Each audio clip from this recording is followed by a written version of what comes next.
Hi, my name is Brandon Guidry, and I am going to be reviewing ratchet or track belts today.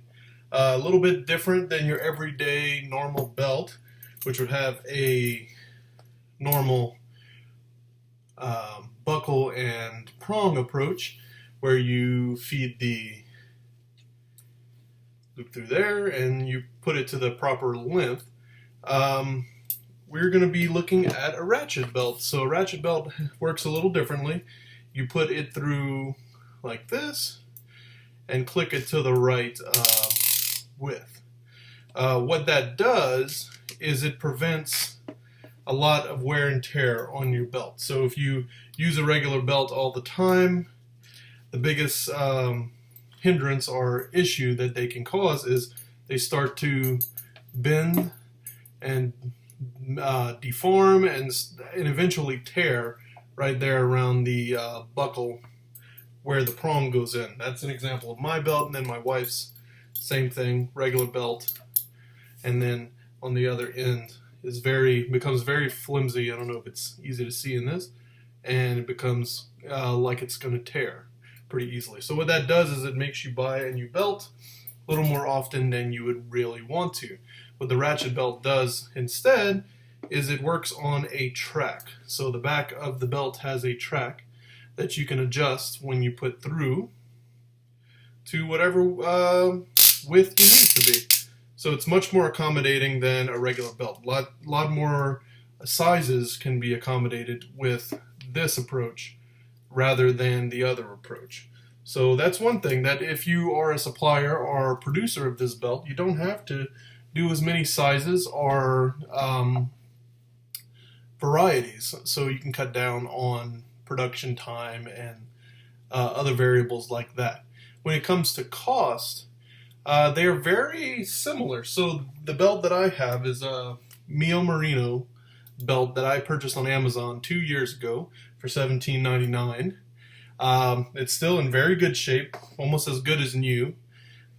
So I think it was a very good investment, as I wear it every day for work.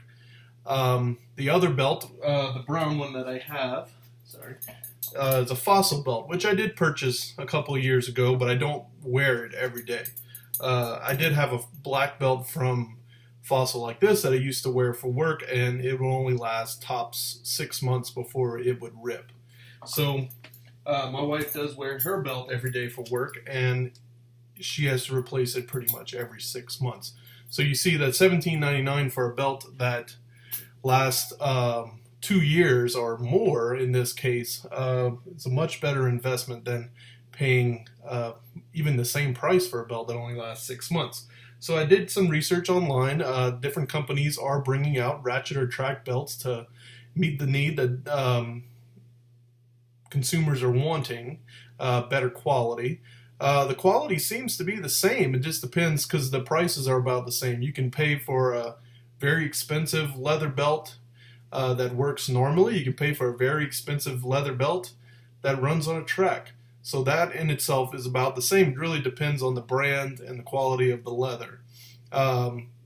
In the end, it comes down to the buckle contraption. Is it on a track, or is it the prong approach? So that's really the only difference. The types and qualities of the leathers are about the same. So I did some price comparisons, and what was considered the best track belt on the web right now on Amazon would be the Mission Ratchet Belt, which retails for $35, which is about double the price that I paid for the Merino belt, which was $17.99. So, like I said, different price ranges. Another brand was Core, about the same ratings as the Mission and the Merino, and it retailed for $50. So that kind of shows you the range in pricing that this belt can have. On the other hand, regular belts, Levi's at $20, the Fossil belts, like I said, around $32, and then my wife's belt retails for $40 from Lucky Brand. So again, it's different designs, different qualities, different brand names causes that difference in price. So they're really, when comparing a regular belt to a track belt, there's not much difference in price in the end. It just comes down to the type of belt that you're more comfortable with, or and the kind of leather and the quality that you want in the belt overall. When looking at the strengths and weaknesses, again, I pointed out a strength early on was that you don't form those weaknesses in the belt itself.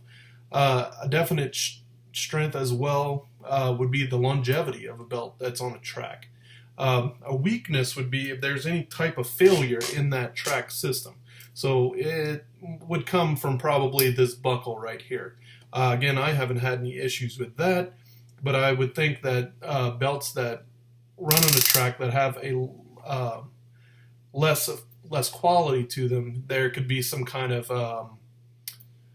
how do you say that, weakness to that buckle. So it just depends how much money you're willing to spend to get a brand that would have the better buckle, better track system, versus a brand that may not have put as much money and quality control into that contraption. So all in all, again, comparing them both online, price is really not an issue between the two because they stay about the same.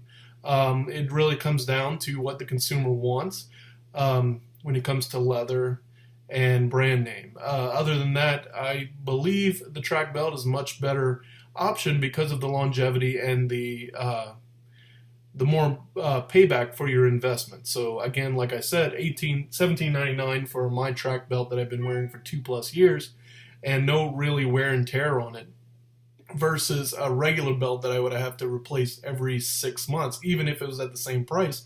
At that point, I will have paid quadruple what I would have paid for the track belt. So that is my video review of ratchet or track belts. Thank you.